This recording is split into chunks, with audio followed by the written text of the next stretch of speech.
नमस्कार, राधिकाज रेसिपीमध्ये तुम्हा सर्वांचं अगदी मनापासून स्वागत आहे।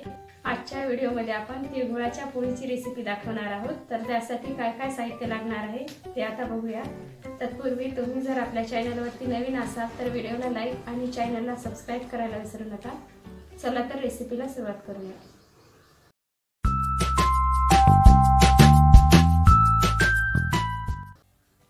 या ठिकाणी बाउल मध्ये 1.5 वाटी गव्हाचं कणिक टाकून घेते। चवीनुसार मीठ, यामध्ये अर्धा चमचा तेल। अगोदर हे पूर्ण मिक्स करून घ्यायचं। थोडं थोडं पाणी टाकून घट्टसर उंडा मळून घ्यायचा आहे।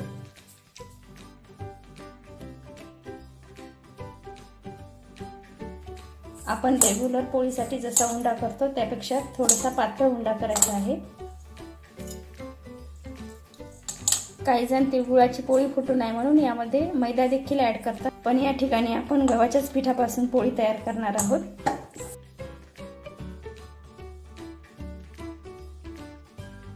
गव्हाच्याच पिठाने एकदम खुसखुशीत आपल्या पोळ्या होणार आहेत।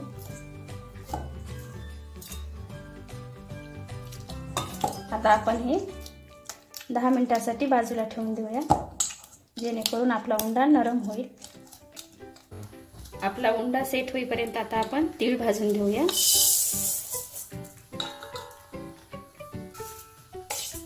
तीळ आपल्याला एकदम मंद आचेवरच भाजून घ्यायचे आहेत, जास्त करपू नाही द्यायचे। या ठिकाणी मी 1 वाटी तीळ घेतलेले आहेत। 1 वाटी तिळासाठी जवळपास आपल्याला 1.5 वाटी गूळ लागणार आहे। बघा, आपले तीळ खरपूस भाजून झालेले आहेत। आता आपण याला थंड करून मिक्सरच्या भांड्यामध्ये टाकून ग्राइंड करून घेऊया।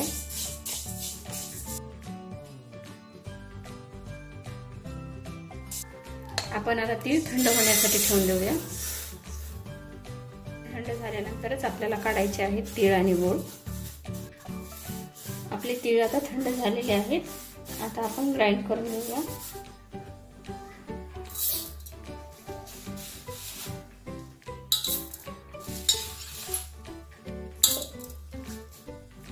तीळ टाकल्याच्या नंतर आपल्याला गूळ टाकायचा, म्हणजे जास्त चिकटणार नाही, आणि नंतर थोडेसे तीळ यावरती टाकायचे आहेत।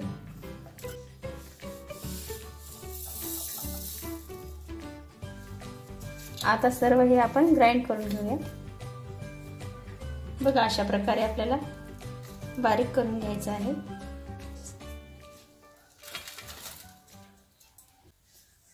आपल्या उंड्याला जवळपास 10 मिनिट झालेले आहेत। आता आपण मळून घेऊया चांगल्या प्रकारे।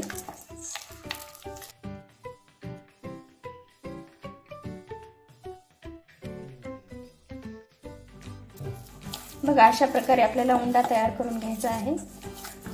आपल्या रेग्युलर पोळीपेक्षा आपला उंडा थोडासा पातळच आहे, बघू शकता। थोडंसं तेल लावून उंडा मळून घेऊया चांगल्या प्रकारे, आणि लगेच आपल्याला पोळ्या बनवायला घ्यायच्या आहेत।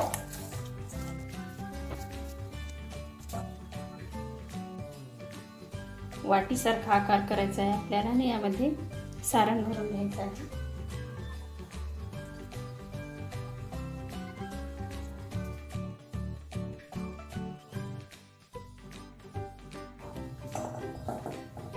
आणि थोडंसं पीठ लावून घेऊन लाटायचं, एकदम हलक्या हलक्या हाताने।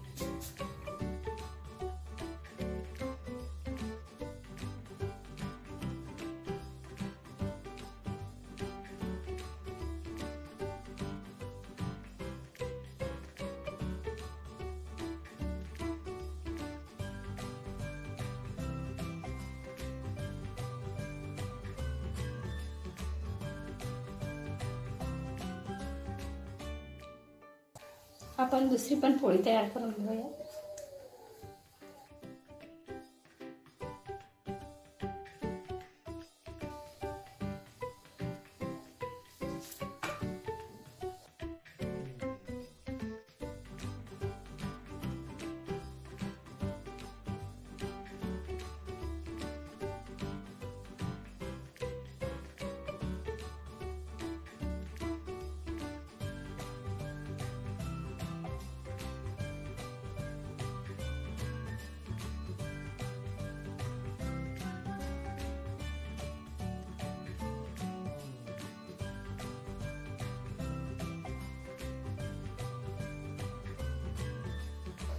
आणि पोळीला वरतून तेल लावायचं आहे. तुम्हाला आवडत असेल तर तुम्ही तूप पण लावू शकता.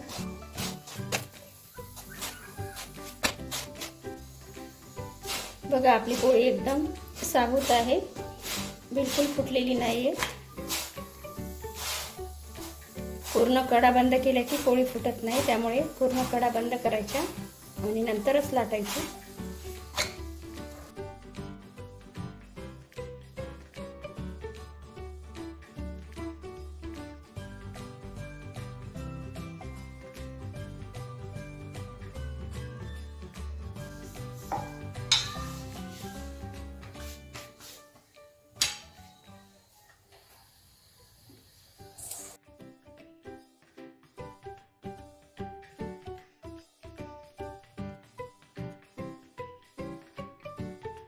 अशा प्रकारे आपण आता सर्व पोळ्या तयार करून घेऊया.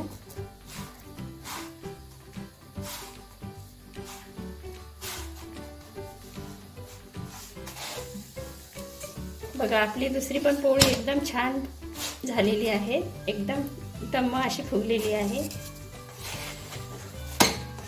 अजिबात फुटलेली नाहीये कुठे.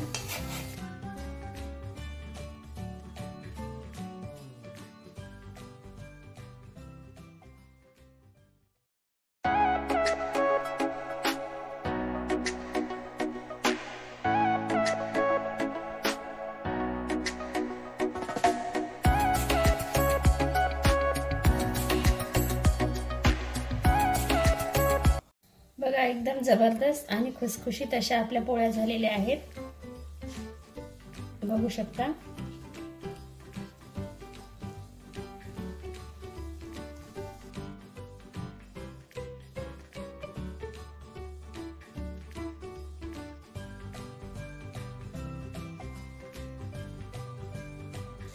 आजपर्यंत गूळ गेलेला आहे आपल्या पोळीमध्ये.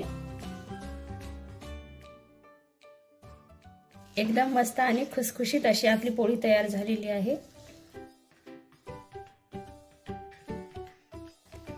आपली खुसखुशीत तिळाच्या पोळीची रेसिपी जर आवडली असेल तर व्हिडिओला लाईक आणि चॅनलला सबस्क्राईब करायला विसरू नका. धन्यवाद.